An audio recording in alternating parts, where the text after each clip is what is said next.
بزرگ تیرے گھر کا اعتکاف کر رہے ہیں، نماز ذکر و اذکار کیا، اللہ ہم سب کی حاضری قبول فرما۔ اللہ کریم تیرے چنے ہوئے لوگوں میں سے بھائی محمد رسول اللہ آج تیرے گھر کے لیے روانہ ہو گئے، اور تیرا ہی فرمان ہے کہ جب میں کسی بندے کو اپنی بارگاہ کے اندر بلاتا ہوں 70,000 مرتبہ نگاہ رحمت سے دیکھتا۔ اللہ اس میں سے کچھ جھلک ہمیں نصیب ہو جائے تاکہ ہم تیرے بندے بن جائیں۔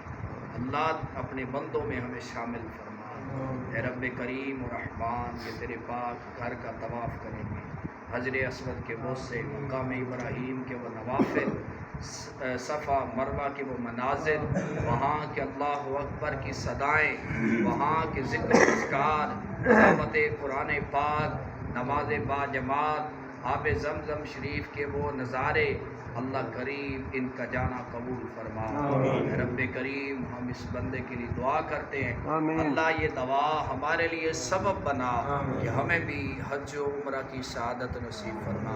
اللہ ہمیں گناہوں سے مہلت عطا فرما، ہمیں معاف کر دے ہمارے صغیر کبیر گناہ۔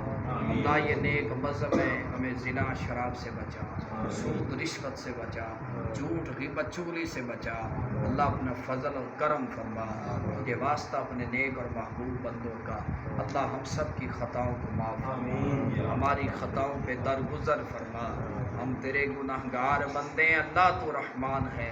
ان نیک راتوں کا واسطہ، ان تاک راتوں کا واسطہ، اس لیلۃ القدر کی راتوں کا واسطہ، رمضان شریف کی برکتوں کا واسطہ، تلاوت اور سجدوں کا واسطہ، اللہ ہم سب کے گناہوں کو معاف فرما۔ ہم اپنے گناہوں پہ بڑے شرمندہ ہیں، اللہ ہمیں ندامت نصیب فرما، اللہ ہمیں معاف فرما۔ ہم تیرے قہر و غضب سے پناہ مانگتے ہیں، اللہ کریم اپنی رحمت کی جو ہے نا ہم پہ جھلک فرما۔